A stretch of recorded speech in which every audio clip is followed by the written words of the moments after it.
Bonsoir à tous, bienvenue dans Voyage au bout de la nuit. J'espère que vous êtes contents de me retrouver dans cette émission. Eh bien, si vous n'êtes pas contents en même temps, c'est pas grave, tant pis. Moi, en tout cas, je suis très heureuse parce que j'adore faire cette émission. J'adore lire des livres pour vous sur ce canapé. Ça me rend très heureuse. Voilà, alors vous pouvez réagir sur Facebook et sur Twitter avec le hashtag VBN. Ce soir, je continue la lecture de Florville et Courval du Marquis de Sade. Voilà, alors Florville, c'est une fille qui a été abandonnée à la naissance. Je ne sais pas si je résume très bien les histoires, mais je vais essayer. Elle a été abandonnée à la naissance, elle a été donnée à un couple qui l'a donc adoptée, un truc qui met ça hyper longtemps. Enfin bon, bref, elle a été adoptée. Et puis, sa mère adoptive est morte. Son père adoptif a voulu refaire sa vie, donc l'a envoyée chez sa tante, qui ne savait pas être libertine, mais il se trouve que sa tante est un peu libertine. Elle a posé cette jeune fille de 16 ans dans les bras d'un homme. Voilà, ils ont fait coucher ensemble, on a le droit de le dire. Ils ont eu un enfant, mais cet homme ne veut pas se marier avec elle, donc elle vit dans la...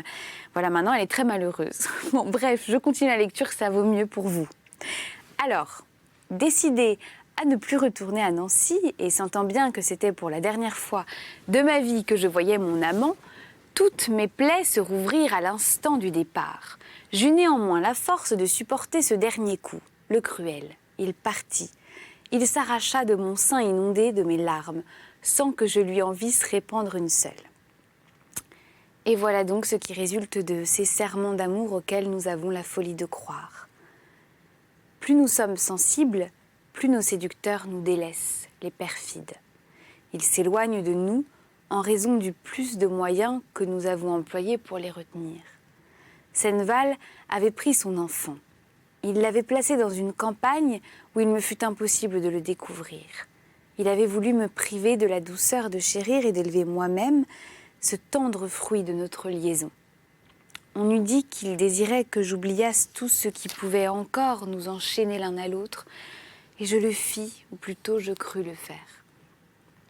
Je me déterminai à quitter Metz dès l'instant et à ne point retourner à Nancy. Je ne voulais pourtant pas me brouiller avec Madame de Verquin. Il suffisait malgré ses torts qu'elle appartînt d'aussi près à mon bienfaiteur pour que je la ménageasse toute ma vie. Je lui écrivis la lettre du monde la plus honnête. Je prétextai, pour ne plus reparaître dans sa ville, la honte de l'action que j'y avais commise, et je lui demandai la permission de retourner à Paris auprès de son frère. Elle me répondit sur le champ que j'étais la maîtresse de faire tout ce que je voudrais, qu'elle me conserverait son amitié dans tous les temps. Elle ajoutait que Senneval n'était point encore de retour, qu'on ignorait sa retraite et que j'étais une folle de m'affliger de toutes ces misères. Pardon. Dans cette lettre reçue, je revins à Paris et courus me jeter aux genoux de M. de Saint-Prat. Mon silence et mes larmes lui apprirent bientôt mon infortune, mais j'eus l'attention de m'accuser seule. Je ne lui parle jamais des séductions de sa sœur. M. de Saint-Prat, à l'exemple de tous les bons caractères, ne soupçonnait nullement les désordres de sa parente. Il la croyait la plus honnête des femmes. Je lui laissais toute son illusion et cette conduite que Madame de Verquin n'ignora point me conserva son amitié. Monsieur de Saint-Prat me plaignit, me fit vraiment sentir mes torts et finit par les pardonner. « Oh mon enfant, me dit-il avec cette douce componction d'une âme honnête, si différente de l'ivresse odieuse du crime. Oh ma chère fille, tu vois ce qu'il en coûte pour quitter la vertu. Son adoption est si nécessaire, elle est si intimement liée à notre existence, qu'il n'y a plus qu'infortune pour nous, sitôt que nous l'abandonnons. Compare la tranquillité de l'état d'innocence où tu étais en partant de chez moi, au trouble affreux où tu y rentres. Les faibles plaisirs que tu as pu goûter dans ta chute te dédommagent-ils des tourments dont voilà ton cœur déchiré? Le bonheur n'est donc que dans la vertu, mon enfant, et tous les sophismes de ses détracteurs ne procureront jamais une seule de ces jouissances. Ah, Florville, ceux qui les nient ou qui les combattent, ces jouissances si douces, ne le font que par jalousie, sois-en sûre, que par le plaisir barbare de rendre les autres aussi coupables et aussi malheureux qu'ils le sont. Il s'aveugle et voudrait aveugler tout le monde. Il se trompe et voudrait que tout le monde se trompât. Mais si l'on pouvait lire au fond de leur âme, on n'y verrait que douleur et que repentir. Tous ces apôtres du crime ne sont que des méchants, que des désespérés.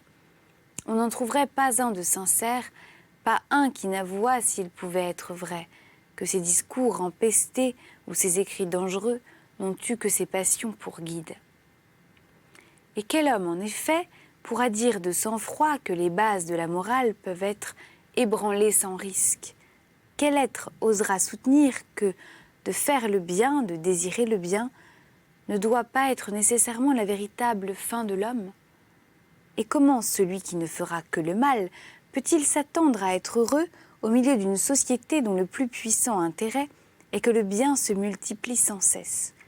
Mais ne frémira-t-il pas lui-même à tout instant cet apologiste du crime quand il aura déraciné dans tous les cœurs la seule chose dont ils doivent attendre sa conversation? Qui s'opposera à ce que ses valets le ruinent s'ils ont cessé d'être vertueux? Qui empêchera sa femme de le déshonorer s'il l'a persuadée que la vertu n'est utile à rien? Qui retiendra la main de ses enfants s'il a osé flétrir les semences du bien dans leur cœur?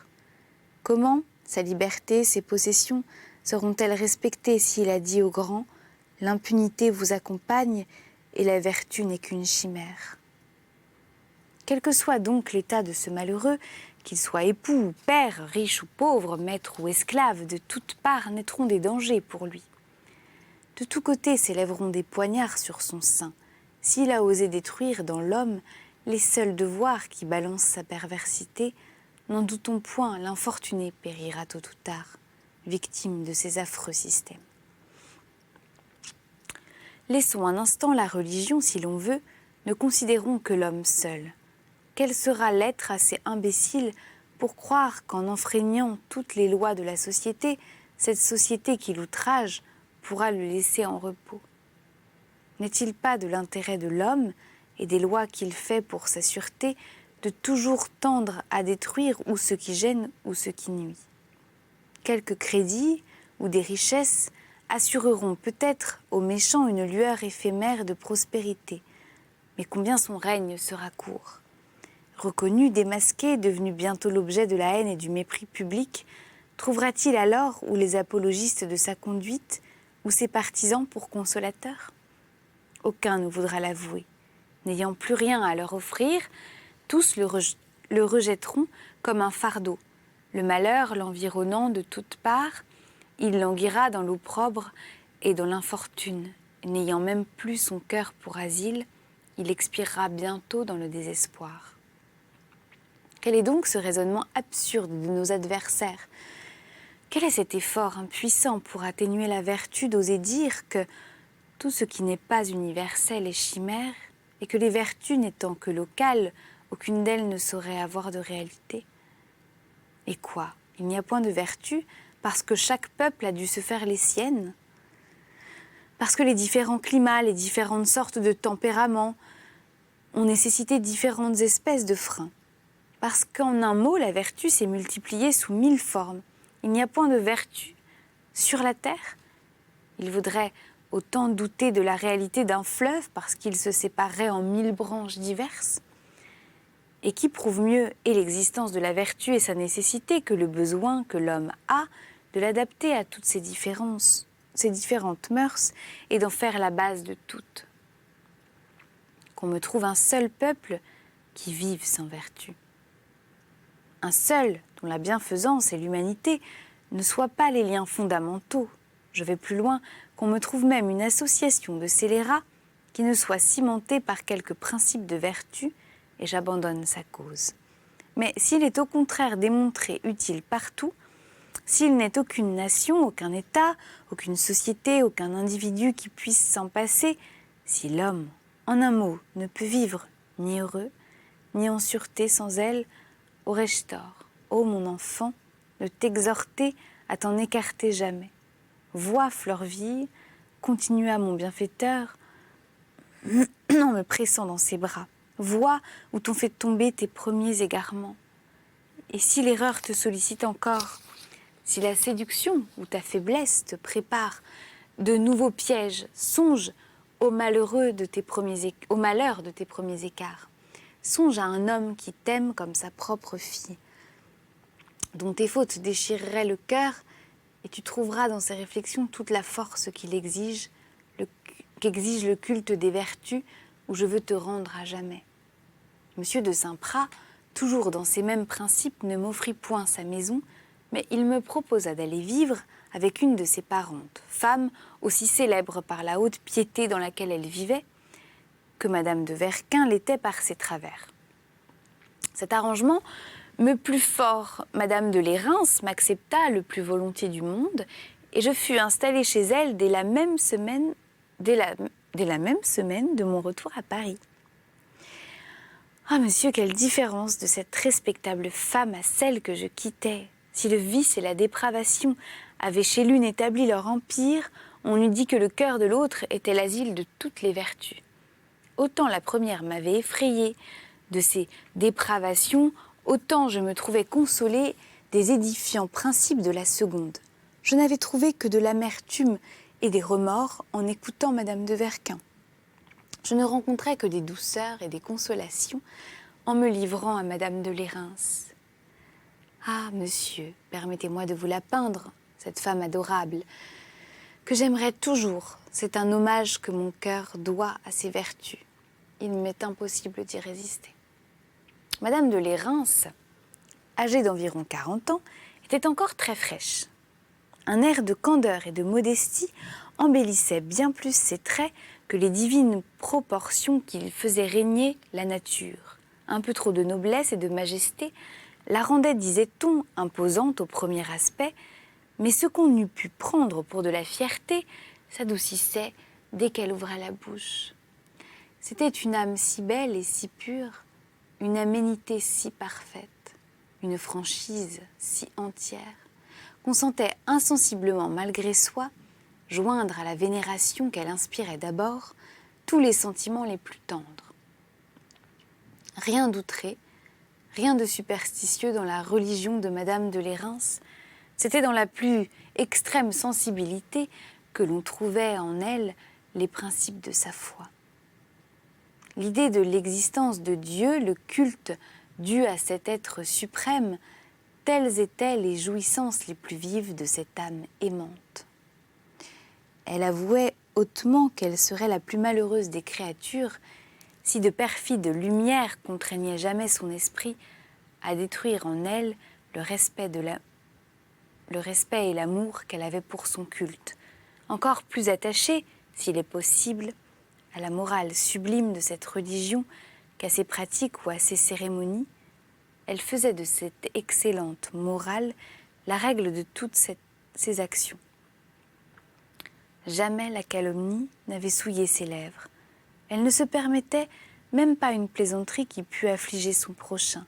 Pleine de tendresse et de sensibilité pour ses semblables, trouvant les hommes intéressants, même dans leurs défauts, son unique occupation était ou de cacher ses défauts avec soin, ou de les en reprendre avec douceur. Était-il malheureux? Aucun charme n'égalait pour elle ceux de les soulager.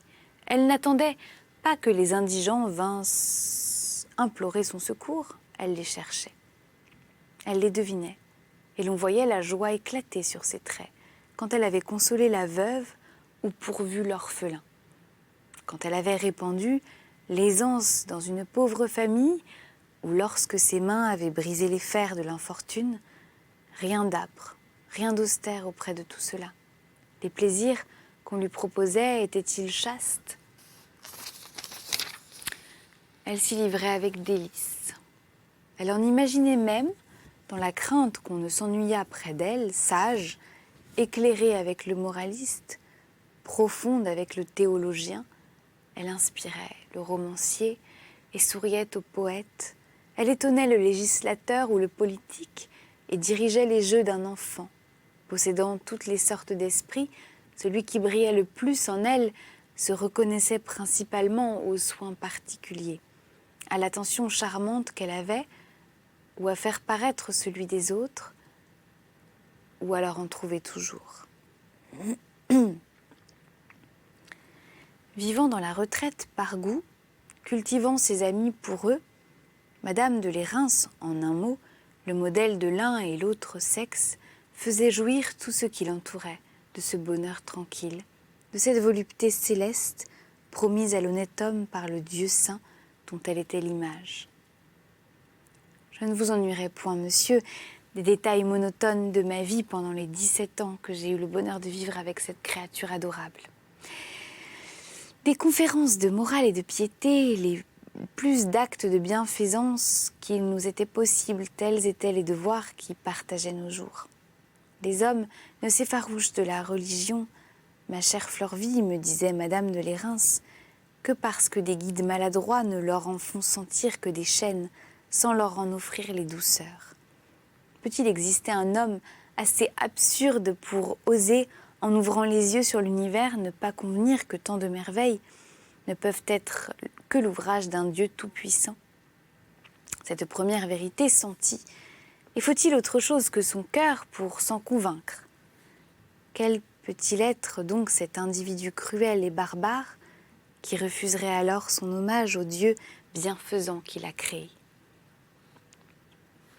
Mais la diversité des cultes embarrasse. On croit trouver leur fausseté dans leur multitude. Quel sophisme! Et n'est-ce point dans cette unanimité des peuples à reconnaître et servir un Dieu?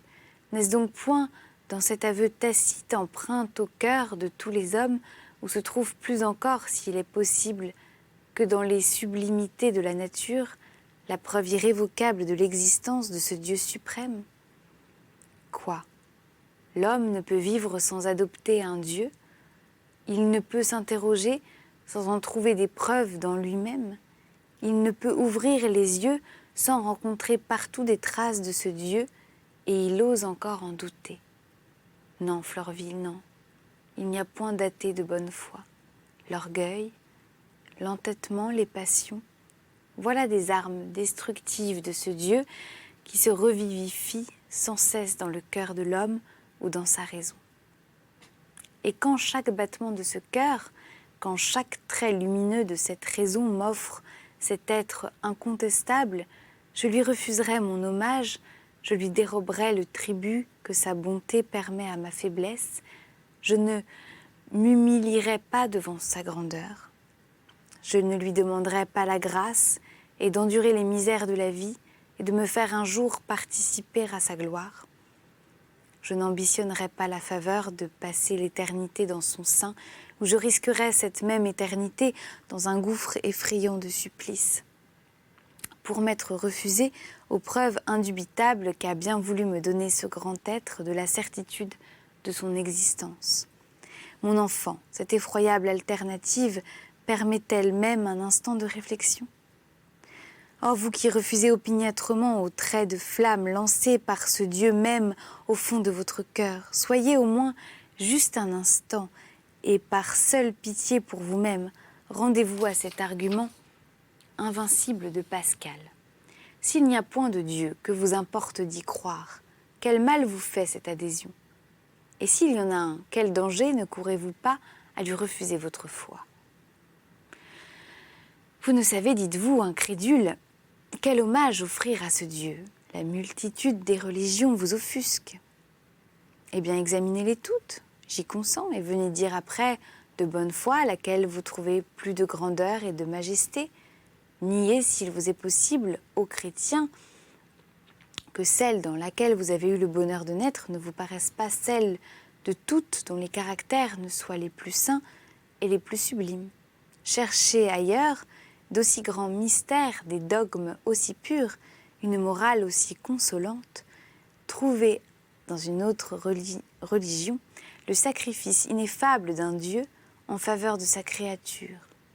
Voyez-y des promesses plus belles, un avenir plus flatteur, un Dieu plus grand et plus sublime.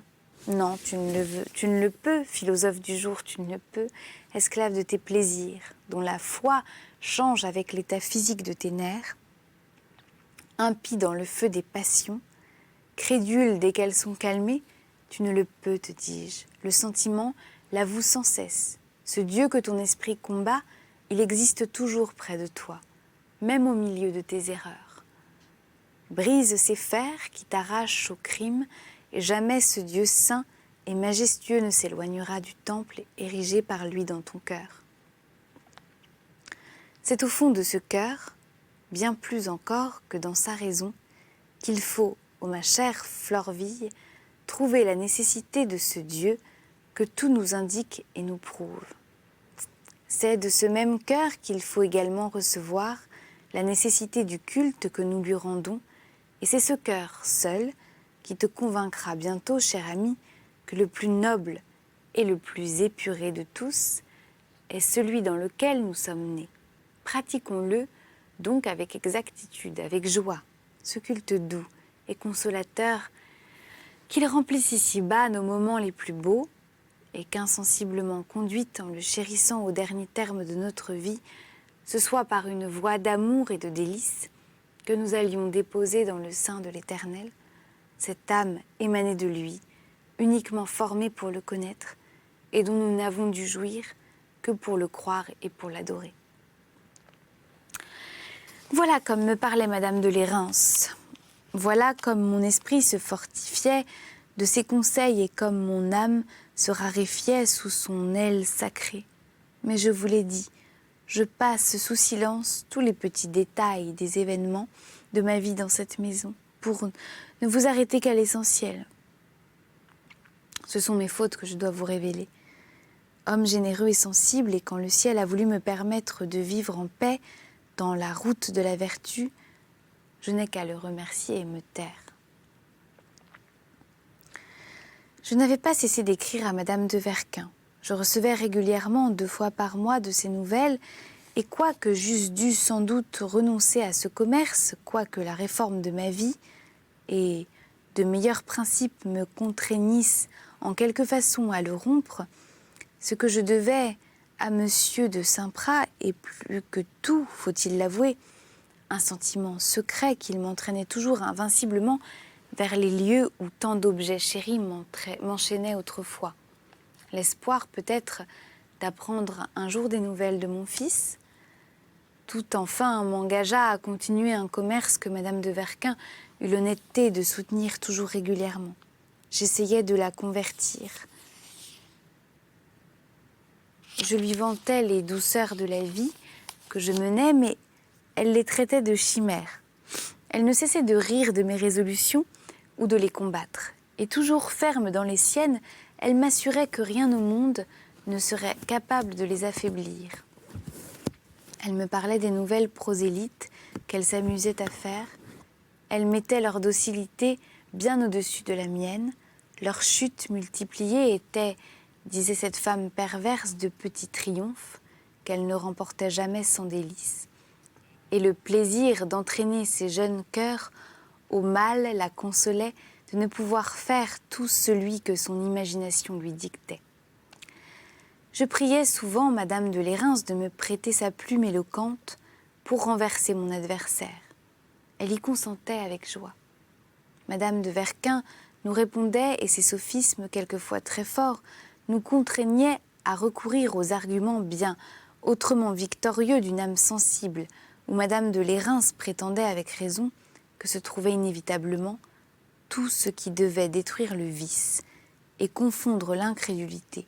Je demandais de temps en temps à Madame de Verquin des nouvelles de celui que j'aimais encore, mais où elle ne put ou elle ne voulut jamais m'en apprendre. Il en est temps, monsieur.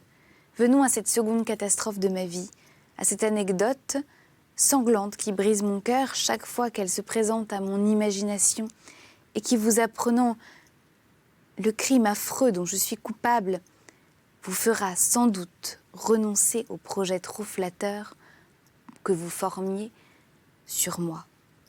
Et c'est la prochaine fois que vous découvrirez cette anecdote qui va certainement briser le cœur de cet homme, cette catastrophe sanglante dont est à nouveau l'auteur, cette mademoiselle de Florville. Voilà, il faut attendre la prochaine fois.